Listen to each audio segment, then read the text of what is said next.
কুরআন ও হাদিসের আলোকে বিশ্ব নবী হজরত মুহাম্মদ সাল্লাল্লাহু আলাইহি ওয়াসাল্লাম এর জীবনী অলৌকিক ঘটনাবলী পাঠ বার কামনা করে। এভাবে পৃথিবীর ৪০০ কোটি বিশ্বাসী মুমিন প্রতিদিন ৫ বার কাবার দিকে মুখ ফিরিয়ে নামাজ আদায় করে। মক্কা ঐতিহাসিক শহর। এ নগরী প্রতিষ্ঠালাভ করেছিল বিশ্বের একটি অতিশয় বিশুদ্ধ ও পরিত্যক্ত জায়গায়। প্রাচীনকালে এর একমাত্র বাণিজ্য ছিল মরুপথে উটের কাফেলার পরিবহন, যার ফলে এ নগরী সম্পদশালী ও শক্তিশালী কোনোটাই হতে পারেনি। কিন্তু বর্তমানে যে পরিস্থিতি আর নেই, সম্পদশালী নগরী এর গৌরবে ঈর্ষান্বিত ছিল, যার কিছুটা ইঙ্গিত হাতিবাহিনীর ঘটনায় উল্লেখ করা হয়েছে।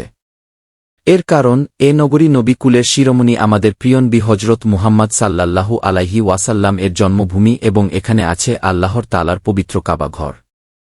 হজরত মুহাম্মদ সাল্লাল্লাহু আলাইহি ওয়াসাল্লামের নাম ও গুণাবলী। يا أيها النبي إنا أرسلناك شاهدا ومبشرا ونذيرا وداعيا إلى الله بإذنه وسراجا منيرا।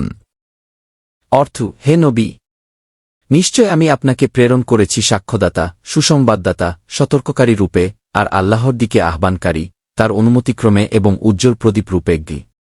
সূরা আহজাব আয়াত ৪-৫-৪-৬ বুখারী শরীফে বর্ণিত আছে, হজরত নবী কারীম সাল্লাল্লাহু আলাইহি ওয়াসাল্লাম বলেছেন, আমার নাম ৫টি, যথা ১ মুহাম্মদ, ২ আহমদ, ৩ মাহি, ৪ হাশের ও ৫ আকেব। হাফেজ ইবনে হাজর উল্লেখ করেন যে, হাদিসসমূহে বর্ণিত নাম ও গুণাবলীর মধ্যে নিম্নোক্ত গুণগুলো খুব বিখ্যাত ও প্রসিদ্ধ: ১ আল-মুতাওয়াক্কিল, ২ আল-মুক্তার, ৩ আল-মোস্তফা, ৪ আশরাফিউল মুশাফফা ও ৫ আশ-সাদিকুল মাসদুক। হজরত নবী কারীম সাল্লাল্লাহু আলাইহি ওয়াসাল্লামের নাম ও গুণাবলী নিছক রসম বা প্রচলিত প্রথা অনুসারে নয়, বরং এসব নাম ও গুণাবলী তার জীবন, আখলাক ও আমলসমূহের সাথে গভীর সম্পর্কপূর্ণ। মুহাম্মদ, যার আলোচনা সর্বদা সদ্গুণ ও প্রশংসার সাথে হয়ে থাকে। আর আহমদ, যে ব্যক্তি আল্লাহ তাআলার প্রশংসা বর্ণনায় সর্বাপেক্ষা অধিক নিয়োজিত থাকে। এতে কোনো সন্দেহ নেই যে প্রিয়নবী হজরত মুহাম্মদ সাল্লাল্লাহু আলাইহি ওয়াসাল্লাম নেক বান্দাদের জন্য সুসংবাদ প্রদানকারী, মুবাশশির ও বাশির, আর কাফির মুশরিকদের জন্য মুনজির ও নাজির অর্থাৎ ভয় প্রদর্শনকারী।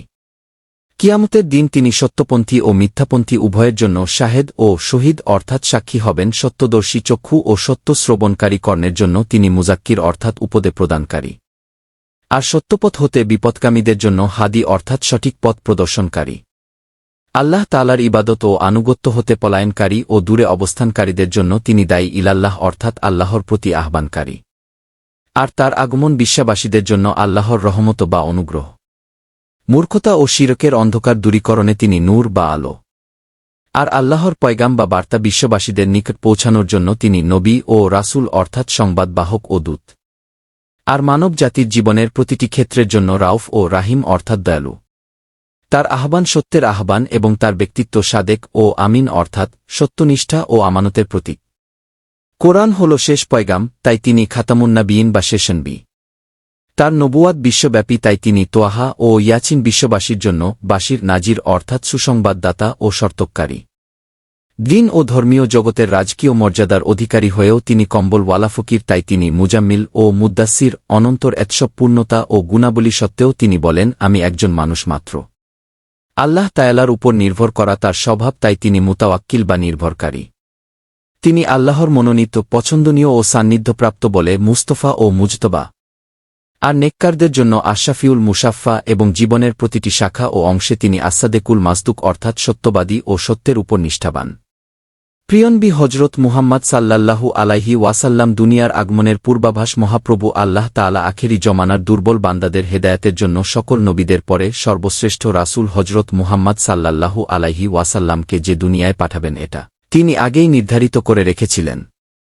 পবিত্র কোরআন নাজিলের পূর্বে আল্লাহ তাআলা যত কিতাব নাজিল করেছেন, প্রত্যেক কিতাবেই তার আবির্ভাবের সুসংবাদ দিয়েছিলেন। সূর্য ওঠার আগে যেমন পূর্বাকাশ আলোময় হয়ে এ সুসংবাদ ঘোষণা করে যে সূর্য তার থেকে দীপ্ত আলো নিয়ে উঠছে, তেমনি বিশ্বনবী হজরত মুহাম্মদ সাল্লাল্লাহু আলাইহি ওয়াসাল্লামের জন্মের অনেক আগে থেকেই নানা প্রকার ঘটনা তার শুভাগমনের ইঙ্গিত বহন করেছে। হজরত ইরবাস ইবনে সারিয়া রাদিয়াল্লাহু আনহুকে লক্ষ্য করে রাসূল সাল্লাল্লাহু আলাইহি ওয়াসাল্লাম বলেন, আল্লাহর কাছে আমি যখন নবী আদম আলাইহিসসালাম তখনও মাটিতে লুপ্ত অর্থাৎ তখনও তিনি সৃষ্টি হননি। তারপর বলেন, আমার প্রকাশের সূচনা কোথা হতে তা শোনো। পিতা ইব্রাহিমের দোয়া, আমার সম্পর্কে হজরত ঈসা আলাইহিসসালাম এর সুসংবাদ ও আমার সম্পর্কে মায়ের স্বপ্ন। এক হজরত ইব্রাহিম আলাইহিসসাল্লাম এর দোয়া। হজরত ইব্রাহিম আলাইহিসসাল্লাম হজরত হাজেরা ও পুত্র ইসমাইলকে মক্কার পাহাড়ের পাদদেশে সহায় সম্বলহীন অবস্থায় রেখে আসার সময় আল্লাহর কাছে দোয়া করেছিলেন তাদের মঙ্গল কামনা করে।